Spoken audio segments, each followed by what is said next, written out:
পাকিস্তান আফগানিস্তান দুই প্রতিবেশীর সীমান্ত উত্তেজনা চলমান। গতকাল পাকিস্তানের এক হামলায় আফগানিস্তানের উরহুন জেলায় বেশ কয়েকজন হতাহতের ঘটনা ঘটেছে। সবকিছুকে ছাপিয়ে আলোচনায় এই হামলায় অন্তত ৩ জন ক্রিকেটার নিহতের খবর পাওয়া গেছে।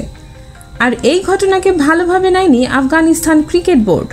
নড়েচড়ে বসেছে দেশটির সর্বোচ্চ ক্রিকেট নিয়ন্ত্রক সংস্থা, যার প্রভাব পড়তে যাচ্ছে ক্রীড়া অঙ্গনেও।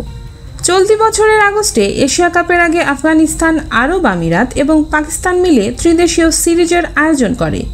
আসন্ন টি-20 বিশ্বকাপকে সামনে রেখে শ্রীলঙ্কাকে সাথে নিয়ে আবারও ত্রিদেশীয় সিরিজে মুখোমুখি হওয়ার কথা ছিল পাকিস্তান ও আফগানিস্তান। এই টুর্নামেন্টটি গত আগস্টে পাকিস্তান ক্রিকেট বোর্ড কর্তৃক নির্ধারিত হয়, যা 17 থেকে 29 নভেম্বর পাকিস্তান রাওয়ালপিন্ডি ও লাহোরে অনুষ্ঠিত হওয়ার কথা ছিল।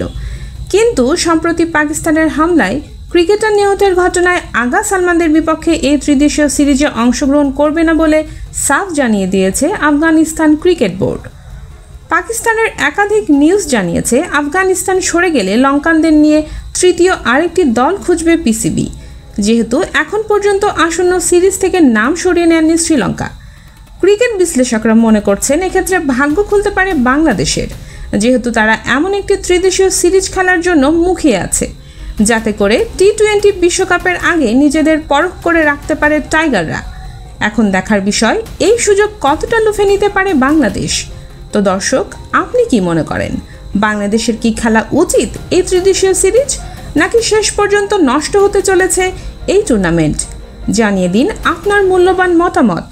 ধন্যবাদ।